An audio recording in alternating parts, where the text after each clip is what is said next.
ప్రేమ స్వరూపులారా,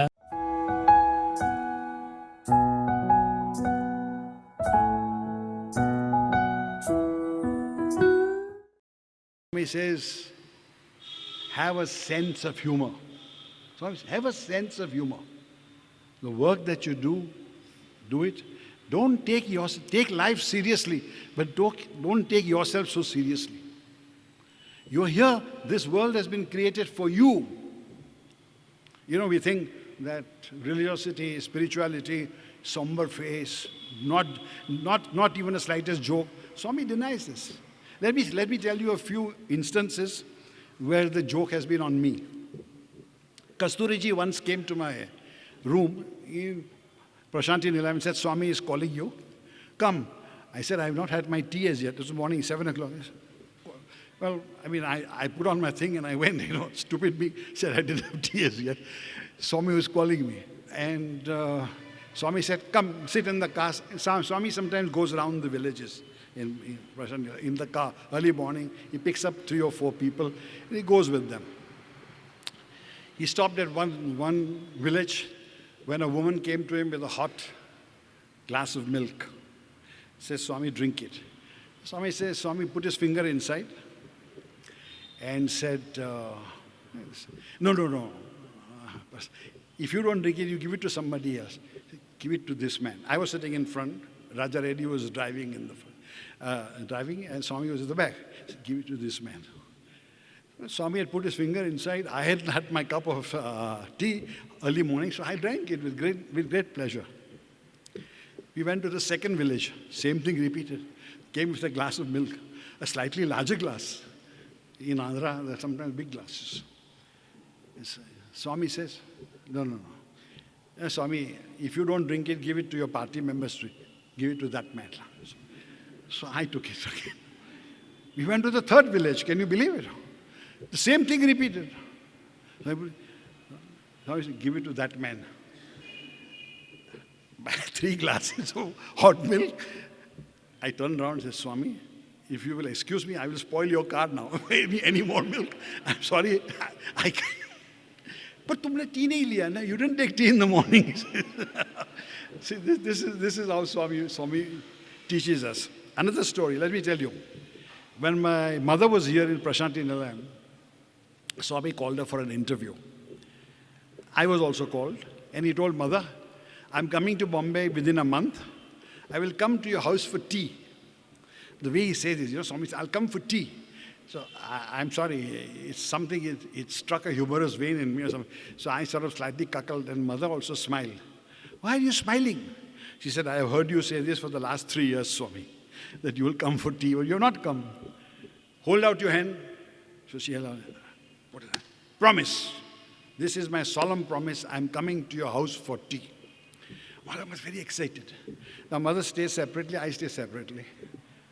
So Mother went to her house. Not that it needed a paint, but she painted the whole thing. She changed the curtains. She did that. Her Lord was coming. She was happy.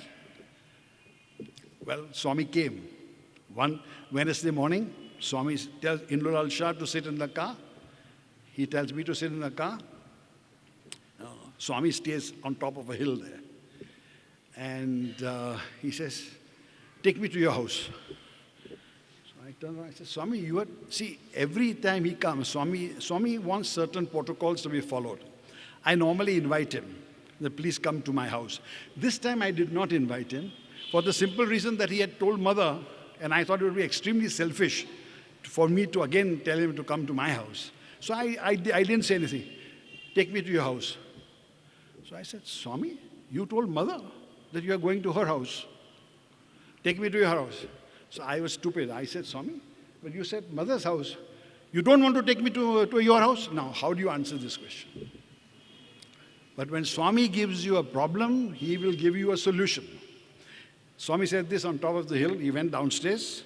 He got out of the car to give darshan to the devotees who were there. I immediately called a Sevadal boy, whom I knew well and who knew my family. He said, do 2 things for me quietly, quickly, without question. First, phone my wife and tell her that Swami, you see, the distance I stay from where Swami stays in Bombay is about a drive of 1.5 hours.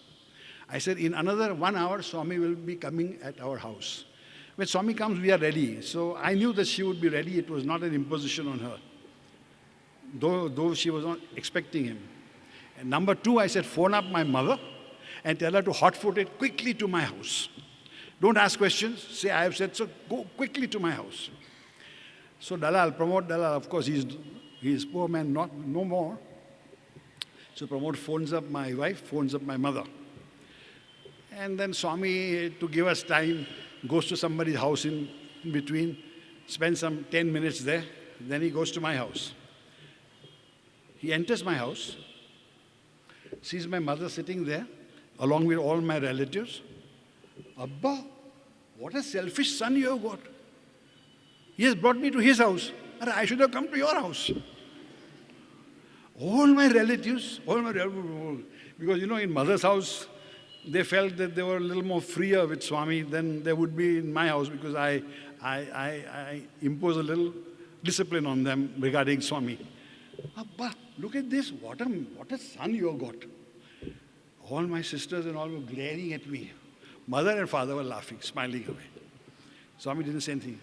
Swami stood there, stayed in this house for an hour. 2 or 3 times he repeated to my mother, this kind of a son is no good. What is this?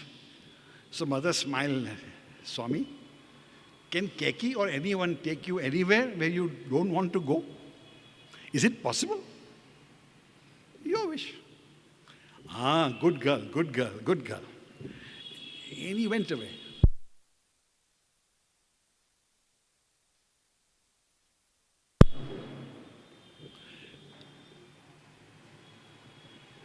Sainath. So Swami went away. Then in the car he told me, your mother and father were very good. They never remonstrated once with me. So you do one thing. 2 days later I will go to their house. And Swami, true to his word, went to their house. So we got a double bonus on that day, only because mother and father reacted correctly to the examination that Swami put them through, to the test that Swami put them through. They said, can Swami be taken anywhere? Can Keki has the quality to take Swami anywhere he wants? No. So this is the humor that he played. In the old house here, the old structure here, one day Swami was sitting downstairs in the ground floor, and I passed by, he called me, come here, hold out your finger. So I held out my finger. Then he says, he put my finger in his mouth. When he was about to put it, I resisted. He said, why? I said, Swami, my fingers are not clean. I can't put them in your mouth. So he did like, abhi clean ho gaya. Now see this. His tooth had split open, his tooth. Why? Completely down to the root. He put my hand into his mouth and he turned it around like this. He says, what do you do? He says, Swami, I'm not a dentist. I'm an orthodontist. I've never practiced dentistry in my life. But it's a non-vital tooth. So I think the dentist would ask you to remove it. I mean, I don't know, but you should consult a dentist, proper dentist. Tumko kuch malum nahi. Go. Then I don't know what he did. Every 10 minutes a student would come to me and say, Dr. Mistry, did you tell Swami that he should remove his tooth? Swami told everybody, this Bombay fellow comes and tells me I should remove my tooth.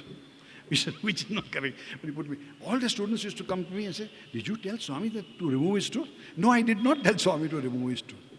Anyway, I know better not to argue with that. The next morning, he again calls me. He says, hold out your finger. I was prepared by that. Put it there. The tooth had become as firm as a rock.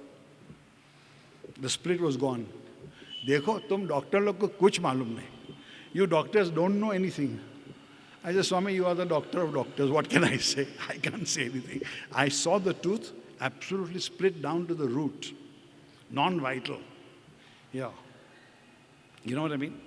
So, that's his sense of humor.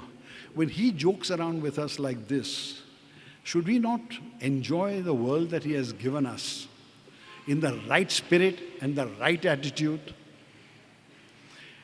Mind you, He's not against our enjoyment of the world, which is wrongly understood. By enjoyment, He means the correct enjoyment. Watch the beautiful sunset that is taking place. Admire His creation. Watch the beautiful night falling. Watch the stars that glow. You know, I remember a poem by, a rubaiyat by that Sufi seer, Khayyam.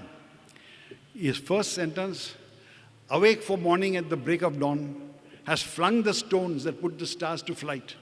And lo, the hunter of the east has caught the sultan's turret in a noose of light. I was so impressed. I was about a 14-year-old boy. Has flung the stone that puts the stars to flight. You know, what a beautiful way of explaining morning. Enjoy, explain it, understand it. That same rubaiyat goes on to explain certain things about Swami. Listen carefully to that rubaiyat. There was a door to which I found no key. There was a veil past which I could not see. Some talk a while between me and thee, and then no more of me and thee. Then to the rolling heavens itself I cried, asking what lamp had destiny to guide thy stumbling millions at thy door. And understanding awareness, heaven replies. This is what Swami has come to instill in us.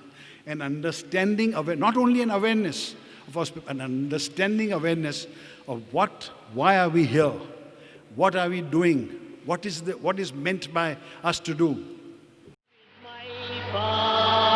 My